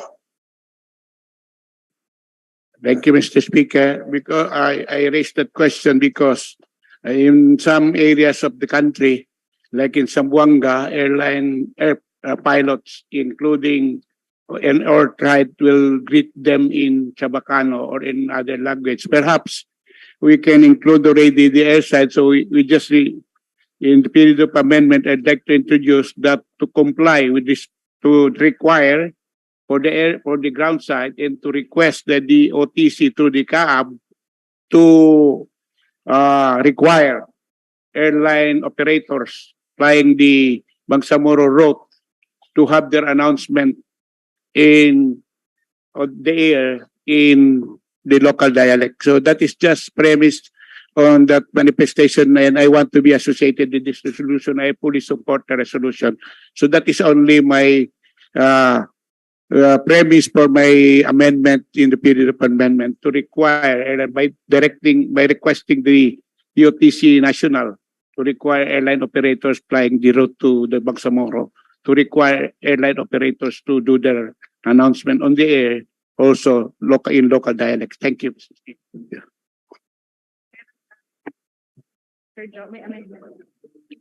There being no other interpellators, Mr. Speaker, I move to terminate the period of interpellation and debate. There is a motion to terminate the period of interpellation debate. It's been seconded. The motion is approved. I move to open the period of amendment.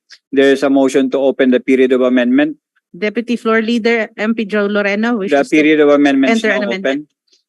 The gentleman from Sulu is recognized. Thank you. As earlier manifested, I would like to amend this resolution by including in the substance of the resolution that the MOTC BARM requests the DOTC through the CAAB to require airline operators flying the Bangsamoro areas to do their air announcement in the local dialect as well. And in addition, English and local dialect, in addition to the original requirement by the MOTC to have announcement in the ground side of the airport in the dialect as well. That's the amendment. Thank you. And Please submit your proposed amendment to the Secretariat so that we can just approve this proposed resolution subject to style, including your proposed amendment. Thank you, Mr. Speaker. I will do that, Mr. Speaker. Thank you. If the proponent will deal to that amendment. I fully agree. With that, Mr. Speaker, I move to terminate the period of amendment. There's a motion to terminate the period of amendment. Okay.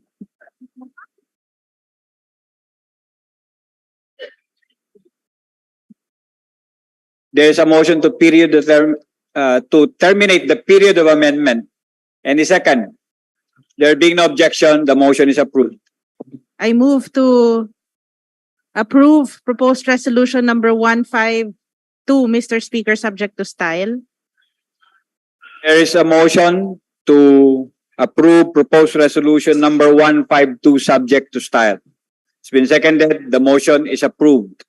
1 minute suspension, Mr. Speaker. 1 minute suspension.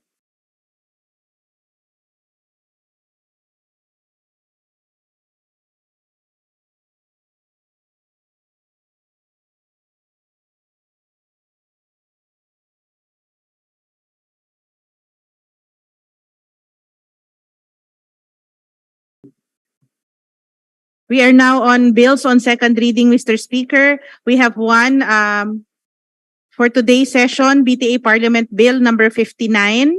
May we again request the Secretariat to please read the title and authors and co-authors. The Secretariat is directed as requested by the floor leader. BTA Parliament Bill number 59 entitled An Act Instituting a Labor and Employment Code for the Bangsamoro Autonomous Region to afford protection to labor, promote employment and human resources development, ensure industrial peace based on social justice and for other related purposes. Amending to the purpose sections 11, 18, and 19, Title 9, Chapter 4 of Bangsamoro Autonomy Act number 13. Authors, members of the Parliament, Romeo Sema, Raisa Jajuri, Jose Lorena, Randall Percasio, Paisa Lintago, Eddie Ali, co-authors, members of the Parliament, Lanang Ali Jr., Rasul Mitmug Jr., Hatimil Hasan, Ubaida Pakasam, Muslimin Jakilan, Aida Silungan, Abdawa Hasim, Suhaib Uranon, Ali Salik, Rasul Ismail, Nored Damiswari, Anspar Usman, Siti Fahani Uyuyod, Basir Uttu, Don Martin Kahalan, Ahmad Abbas, Ibrahim Ali, Don Mustafa Long, Jatar Apollo Mikael Matalam, Kadel Sinulinding Jr., Susana Nayatin, Harun Abbas, Muhammad Kelly Angtao, Mahagyar Iqbal, Nabila Margarita Pangandaman, and Basit Abbas. Floor leader. Mr. Speaker, the main author, Member of the Parliament, Romeo Sema, is ready to deliver his authorship speech. The gentleman from Cotabato City is recognized.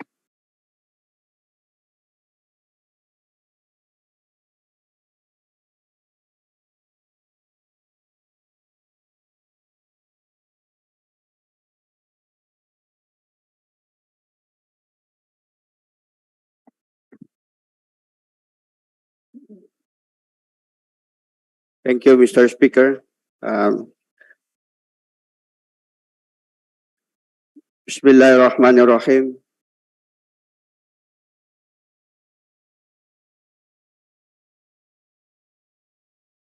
Honorable Chief Minister Ahud Balawag Ibrahim, Speaker Attorney Pangalian Balindong, Pro-Reader Attorney Shia Eleha Dumama Alba, Deputy Speakers, Deputy Pro-Readers, my fellow Parliament members, BTA staff, visitors, friends, Assalamualaikum warahmatullahi ta'ala wabarakatuh.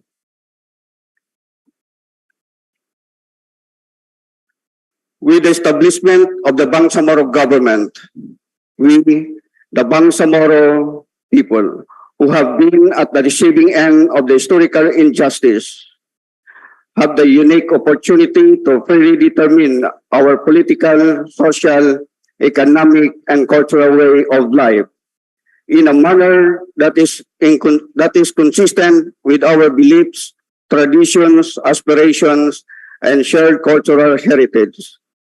The Bangsamoro Transition Authority therefore must rise to the occasion to legislate a Bangsamoro labor and employment code that captures not only the aspirations and culture of the Bangsamoro people, but enshrine protection to labor and social justice pursuant to the mandate of the 1987 Philippine Constitutions and the Republic Act 11054, or the Bangsamoro Organic Law.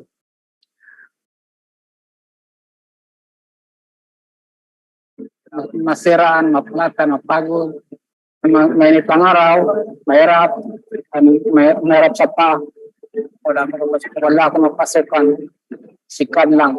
Dapat kang mga sikan driver may benepisyo din. Ano po sa ngayon na malo ko na gabungan na budget so dapat pakuha sa ngayon. Kailangan namin mga SSS ang ito makagati ang sa kanin ng ito. Lang namin siya. Dahil driver siya. Kaya magdalawa mas rin na pandalin tamaan niya. Lorenzo bahuli sa na yang itu aku yang mau punya kepandian sebab sa lo kenal kang dia pedi kepandian saya pengasulingan Berasa kami sama gadis nanti tinggal walaupun itu pun oke nih at least ada apa income apa itu teman-teman pengaruh sama jadi ini sih belum dia nama sekolah biasa bisa gamot sa mama sakit kasi nando trangkaso ta o dia mga panasan bila dito pagpana yung mga mito mga gamot mo nando automatic din na trangkaso wala sa gama sa pagkasi andan mag customer 100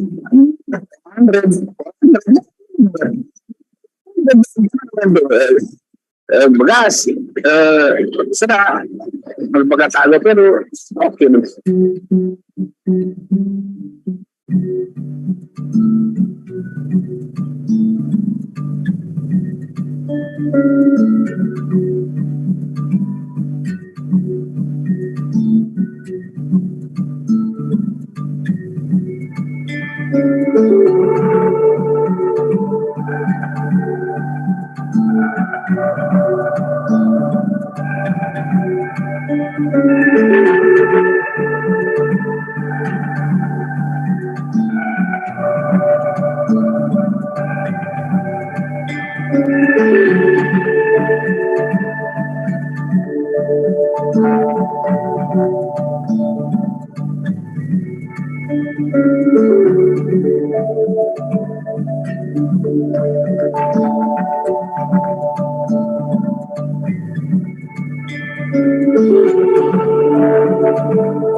Masiraan, maplatan. Determined, I propose this act, which shall be known as the Bangsamoro Labor and Employment Code of 2022. I was the minister of the Moli Bam then when I started conceptualizing this bill. It was a fortune that a chief minister regarded and reported this bill to the parliament as one of his important bills.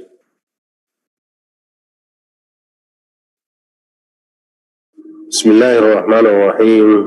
Assalamualaikum warahmatullahi ta'ala wabarakatuh. The government of the day is one with the committee and the ILO in calling for the immediate passage of the much-needed legislation, including the Bangsamoro Labor Unemployment Code. We will do everything in our power to make the lives of the labor force much better, inshallah. Henceforth, thank you so much and wassalamualaikum ta'ala wa barakatuh. Henceforth, I immediately organized a technical working group composed of staff from Moli, my BTA office, and the Committee on Labor Employment to work on each draft. The working draft of the code went through a series of consultations involving stakeholders from all parts of the region, the 5 provinces, 3 cities, and the special geographic areas. These consultations and series of write-ups involving responsible and expert on labor and employment were realized through technical assistance and support from the International Labour Organization and other developmental partners like the Asia Foundation and the Center for Humanitarian Dialogue. The proposed labor code structures reflects the hierarchy of labor and employment policy goals of the first Bangsamoro Development Plan 2020 to 2022.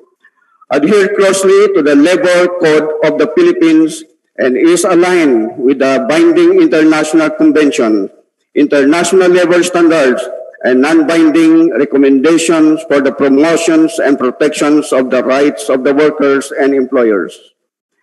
Thus, it puts emphasis on the development of human capital and enhanced and expanded labor and social protection coverage not only to regular workers but includes differently able persons, elderly workers, non-frontier workers in the public sector, and the informal sector workers, among others.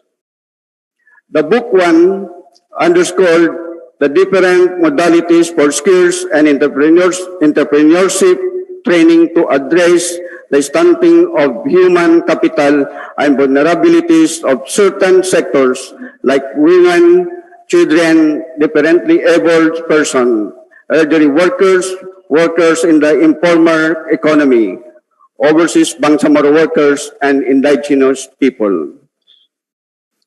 Skills entrepreneurship training, such as apprenticeship, leadership, and youth employment bridging programs to ensure access to employment opportunities, is combined with express provisions of enforcement of compliance with issued implementing regulations by the Ministry of Labor and Employment to prevent abuses or use of any of the programs to keep workers in forever training arrangement, to prevent them from obtaining regular workers status and the attendant rights to receive minimum wage, to the security of tenure, to organize and collective bargaining.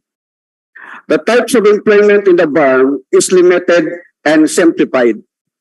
Employment is regular project or seasonal employees, and provisionary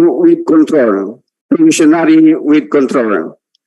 It removes the many opportunities in the Labor Code of the Philippines to skirt compliance with the provisions on labor protection, including ENDO or end of contract, by defining the nature of labor only, contracting as a business of recruitment, supply or placement of workers to a principal regardless of capitalization or a license, and the violations of the right to security of tenure.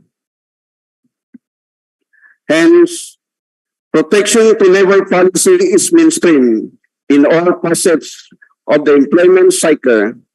For job matching and placement or employment facilitation, BILIC's prepared modality is through the Public Employment Service Office or PESO,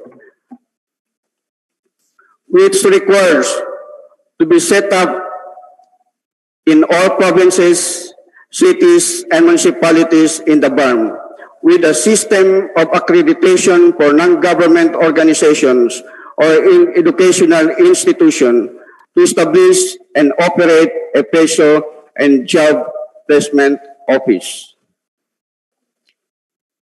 Additionally, all employers in the BARM are to submit job vacancy to report and other relevant employment data to the Minister and for the MOLI to provide up-to-date labor market information, as well as the conduct of special recruitment activities at least once every quarter.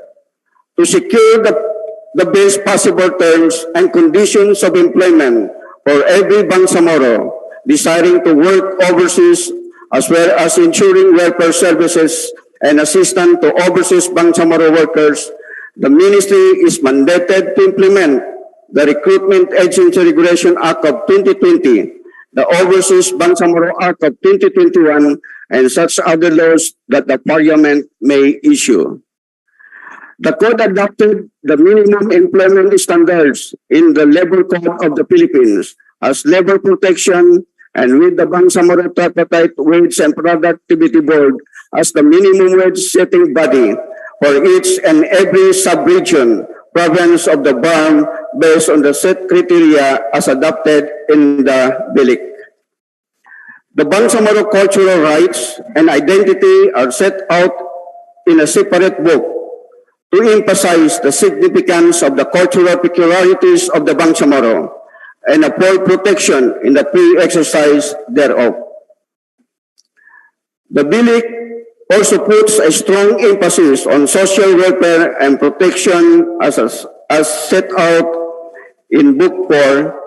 It reflected the recently passed law on occupational health and safety and codified all the social welfare protection laws that exist outside of the Labor Code of the Philippines, such as the expanded maternity leave benefits, violence against women and children leave, solo parent leave, among others, but adds more by providing for the prohibition against gender-based crime, a paid 15-day quarantine leave, and the right to disconnect.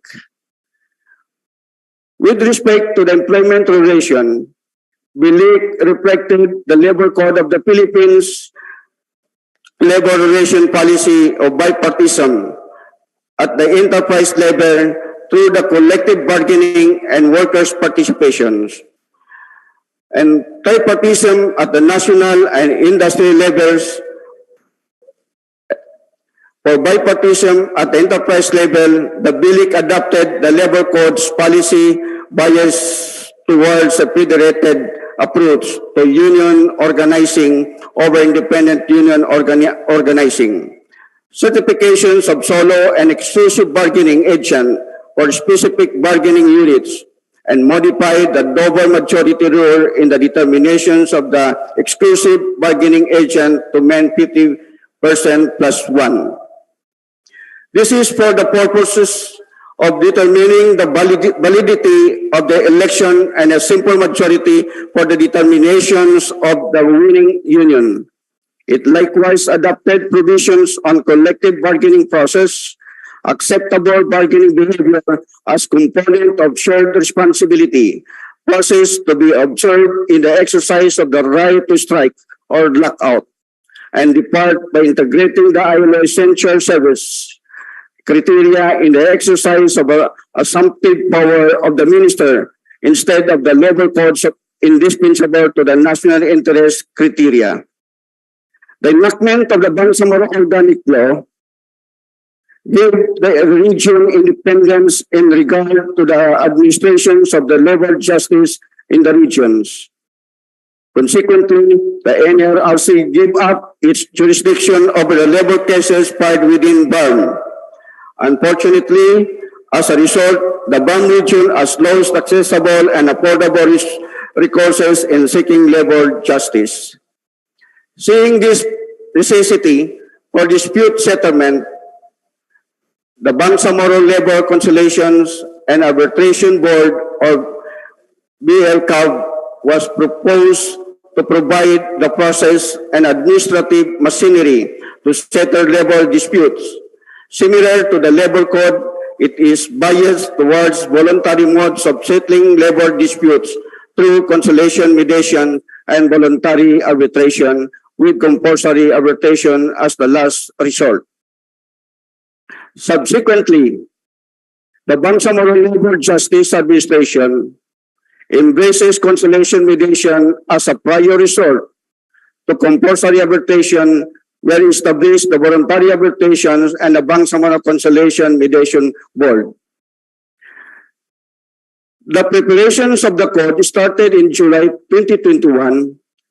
It went through a rigid process of consultations in the 5 provinces and 3 cities of BARM, through technical workshop and right shop, 3 days focus group discussions, and a 2 days legal scabbing with experts on legal and labor matters, and completed the code before the end of 2021. The final draft was presented to the stakeholders including the representative from born ministries, agencies, non-government organization, management and labor group, and some BTA Parliament members on December 21, 2021, and to the BTA Committee on Labor and Employment. Assalamualaikum Bangsamoro. Ating balikan ang mga naganap na consultation, focus group discussion at provincial forum sa iba't ibang bahagi ng Bangsamoro region. Noong November 2 hanggang 5, 2021, ito ang unang naisagawa ang Consolidation Workshop on Bangsamoro Labor Code na naganap sa Cabana Resort, Dato Udin Sinsuat, Maguindanao sa pangunguna ni MB Romeo K. Serna, DPA. Dahil dito, nasimulan ang Provincial Public Consultation Cluster 1, ang formulation ng Bangsamoro Labor Code na naisagawa naman sa MSU Marawi City, Llano del Sur noong November 11, 2021 at sinundan ng public consultation ng MOLO at BTA Joint Committee on Labor and Employment Cluster 2 para sa Cotabato City, Maguindanao at Special Geographic Areas ng North Cotabato para sa additional formulation ng Bangsamoro Labor Code noong November 22, 2021 na ginanap sa Pagana Resto, Cotabato City. Naisagawa na rin ang 3 araw na focus group discussion on Bangsamoro Labor Code noong November 24 hanggang 26, 2021 na ginanap sa Greenleaf Hotel, General Santos City. Sinundan na rin ang workshop on the finalization of the Bangsamoro Labor Code na isinagawa sa Acacia Hotel, Davao City noong December 6 hanggang 10, 2021. Pagkaraan ng ilang buwan, ay sumunod dito ang mga Provincial Labor Forum naman ang isinagawa para sa Zamboanga, Basilan, Sulu at Tawi-Tawi noong May 19, 2022 sa Astoria Grand Hotel, Zamboanga City at sinundan na rin ng Bangsamoro Provincial Labor Forum para sa probinsya ng Llano del Sur noong May 31, 2022 na ginanap sa Go Hotel, Iligan City. Upang mabanangkas ng maigi ang provision na napapaloob sa Bangsamoro and Employment Code Bill o BLEC, dito isinagawa ang kauna-unahang Bangsamoro Labor Summit na dinaluhan ng iba't ibang sektor ng manggagawa, mga management at mga international partners sa rehiyon. I am pleased to join the Committee on Labor and Employment and our dear partners from the International Labor Organization for this year's Bangsamoro Labor Summit. This summit is anchored on the theme, quote, promotion of social justice through proposed legislation, unquote. It is therefore reflective that the only way to uplift the lives of our workers is to enact policies that will truly address their needs and their rights. These bills are important for the good governance in the world of work. Your voices matter as workers. With the opportunity to review these bills, the Bangsamoro Labor and Employment Code is an overarching framework to promote decent work. It is consistent with the enhanced BAM 12-point priority agenda. It considers the National Labour Code and the International Labour Standards.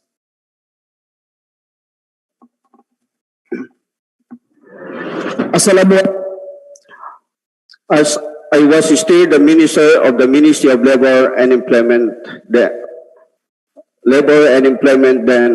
we submitted the code on January 6, 2022 to the Office of the Cabinet Secretary for Cabinet deliberation. But after almost 6 months, that the bill was not moving and being not a member of the Cabinet anymore, I, as the main author of the bill, decided to pursue its legislation by making it a committee bill in compliance with the process flow of passing proposed bills. The bill was resubmitted to the BTA on June 16, 2022. The bill or Parliament Bill number 201 was included as an agenda in the BTA Parliament Order of Business on July 26, 2022, and was in the interpellation stage already when the Parliament was in a recess due to the change of national leadership and subsequently appointed a new set of BTA Parliament members.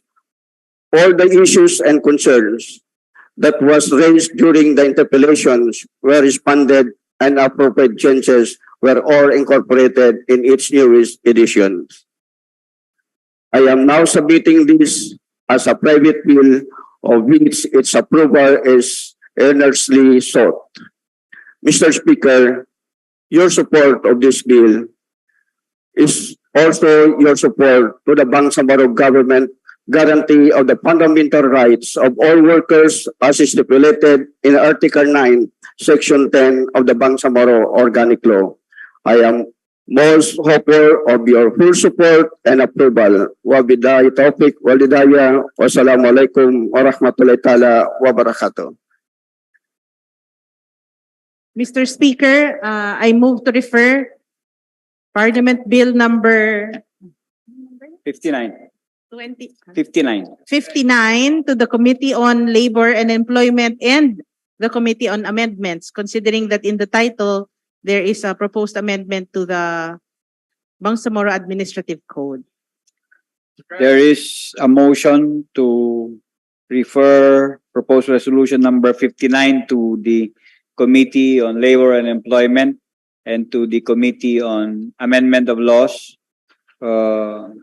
It has been seconded. There being no objection, the motion is approved.